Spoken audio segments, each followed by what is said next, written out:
Assalamualaikum warahmatullahi wabarakatuh. Kembali lagi bersama saya untuk membahas dua buku. Yang pertama, buku The History of the Quranic Text dan juga buku Rekonstruksi Sejarah Al-Quran.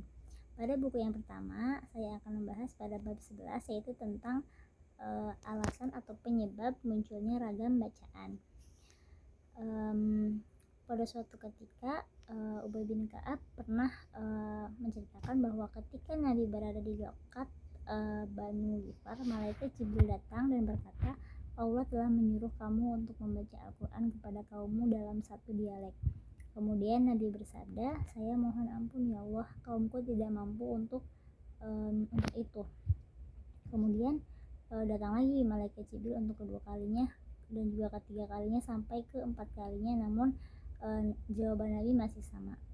Kemudian yang keempat kalinya atau yang terakhir kalinya, malaikat Jibril mengatakan, Allah telah mengizinkanmu membacakan Al-Quran kepada kaummu dalam 7 dialek, dan dalam dialek apa saja mereka gunakan sah-sah saja. Kemudian Rasulullah bertemu malaikat Jibril di Batu Mira di pinggiran Madinah dekat Quba dan berkata kepadanya, saya telah diutus kepada suatu bangsa buta huruf, diantaranya orang tua miskin, nenek-nenek dan juga anak-anak. Jibril pun menjawab, jadi suruh sajalah mereka membaca Al-Quran dalam 7 dialek atau yang disebut dengan ahruf.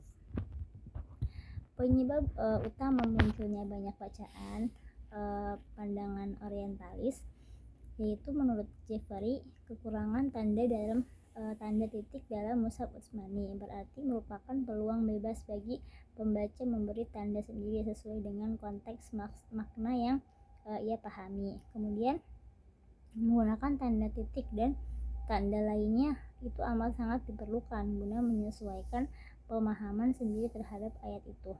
Sebelum zaman Jeffrey, Goldziher dan lainnya pun pernah berusaha meyakinkan bahwa menggunakan skrip yang tidak ada tanda titik itu telah mengakibatkan munculnya perbedaan.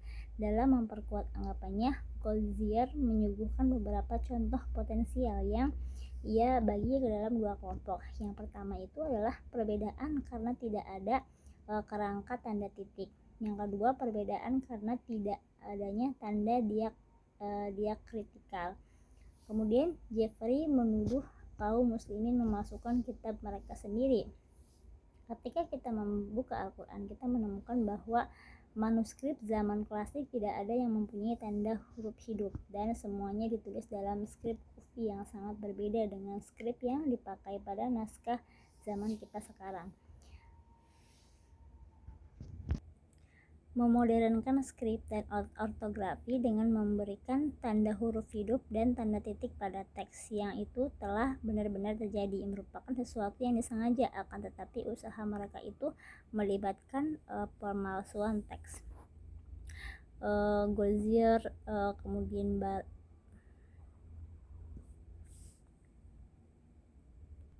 dan juga yang lainnya itu menganggap bahwa di zaman masyarakat muslim terdahulu mengubah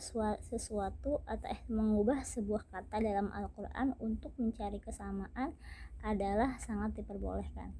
Keinginan mereka untuk membuktikan adanya kerusakan teks Al-Quran dengan perjanjian lama dan juga perjanjian baru, para orientalis tidak menghiraukan kondisi politik agama negara muslim yang baru lahir dan bagaimana berbeda dari krisis yang menimpa masyarakat Yahudi pada awal-awal pertumbuhannya. Bagi kaum muslim yang soleh, tidak mungkin ragu lagi bahwa Allah berjanji akan memelihara kitabnya, tidak akan memilih bahasa atau skrip yang lemah guna menyampaikan wahyu-wahyu yang terakhir. Dalam kapasitas sastra, ekspresi yang mendalam, gaya puitis, tulisan, ejaan, bahasa Arab adalah bahasa yang cukup maju yang telah diberkati dan pilihan Allah melebihi bahasa-bahasa lainnya. Oleh karena itu, ini merupakan suatu keistimewaan bagi masyarakat muslim untuk terus membaca dalam bentuknya yang asli dan memasukkan tanda-tanda ke dalamnya. Itu adalah sebuah usaha agar orang-orang non-Arab juga mampu membaca yang asli dengan mudah. Kemudian bab yang ke-12 yaitu tentang metode pendidikan muslim, karena Al-Quran secara tegas menyebut adanya kerusakan kitab-kitab itu dari dalam, maka komunitas muslim merasa betapa pentingnya memagari Al-Quran dari segala pengaruh yang meragukan. Jadi sepanjang sejarah Islam, para penghafal Al-Quran, hufaz, memiliki keutuhan tekad menyimpan isi Al-Quran itu sepenuhnya ke dalam hati, yang jumlahnya mencapai jutaan, sejak kelompok remaja hingga orang tua. Jadi tulang punggung dalam pemeliharaan ini suatu keadaannya gitu ya. Jadi metode pendidikan muslim itu lebih ditekankan atau sangat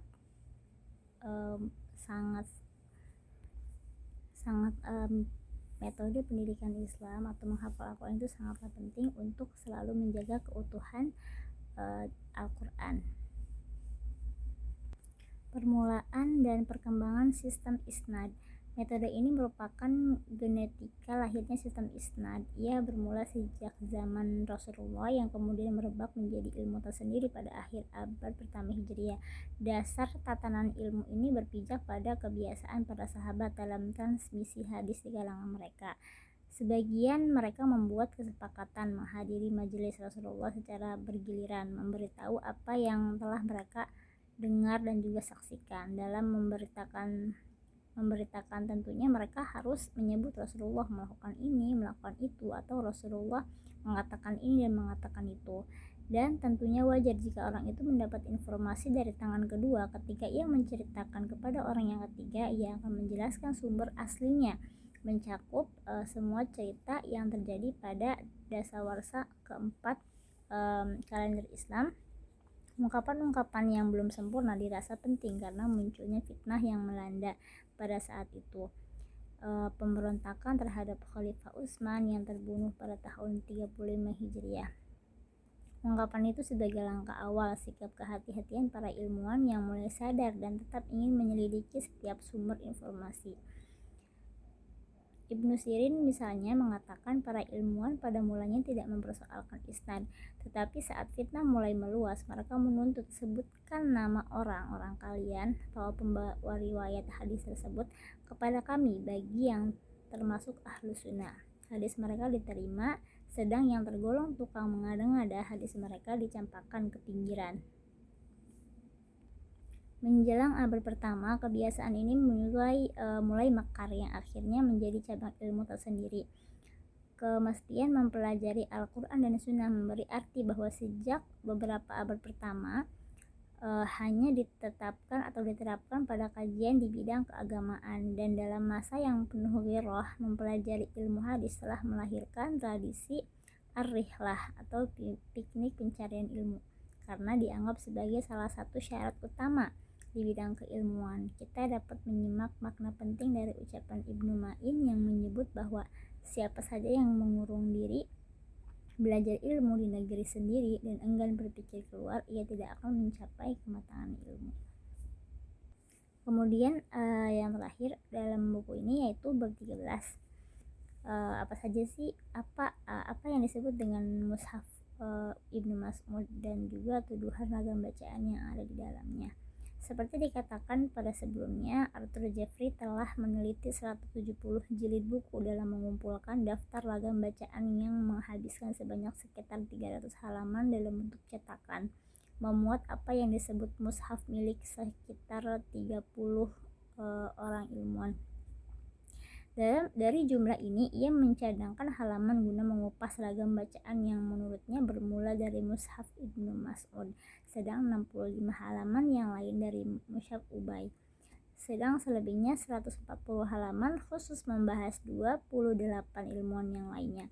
Adanya ragam bacaan dengan urutan tertinggi yang ditudingkan terhadap Ibnu Mas'ud secara tidak wajar membuat mushaf itu menarik untuk diteliti dan lebih mendalam lagi.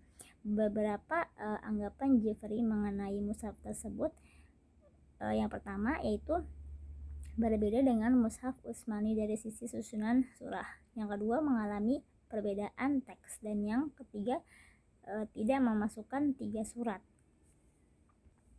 ia melempar tuduhan, semua tuduhan, walau tak ada seorang manusia termasuk sumber-sumbernya yang pernah menyaksikan mushaf tersebut dengan semua ragam bacaan yang ia katakan. Pada hakikatnya tidak satupun referensi yang dipakai menyebut keberadaan mushaf Ibnu Mas'ud. Sebaliknya mereka menggunakan perkataan qoro'a atau membaca dalam konteks bacaan Ibnu Mas'ud terhadap ayat tertentu. Jika kita lihat secara sepintas terhadap sumber itu, maka akan dapat memunculkan dua bantahan secara spontan. Yang pertama, karena mereka tidak pernah menyatakan bahwa Ibnu Mas'ud membaca dari naskah tertulis, maka kita dengan mudah menganggap bahwa ia membaca melalui hafalannya. Dan bagaimana mungkin dapat kita menyimpulkan bahwa bacaan yang salah itu bukan bagaimana kita menganggap bahwa ia membaca melalui hafalan gitu kan. Bagaimana kita bisa menyimpulkan bahwa bacaan yang salah itu bukan disebabkan oleh ingatan yang meleset. Yang kedua, hal ini pernah disampaikan sebelumnya. Kebanyakan referensi Jeffer sama sekali tidak memiliki isnad yang menyulitkan untuk dapat diterima karena sumber itu tidak menawarkan sesuatu kecuali fitnah. Yang kemudian buku yang kedua yaitu buku rekonstruksi sejarah Al-Quran, menceritakan tentang maksudnya menjelaskan tentang asal usul keragaman bacaan Al-Quran juga.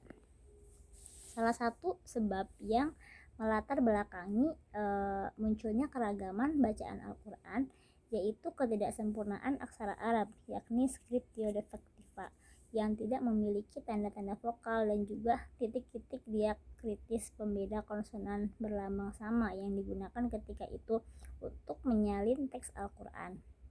Sekalipun sudut pandang tradisional menafikan asumsi semacam ini, terdapat pijakan historis yang cukup solid untuk mengedepankannya.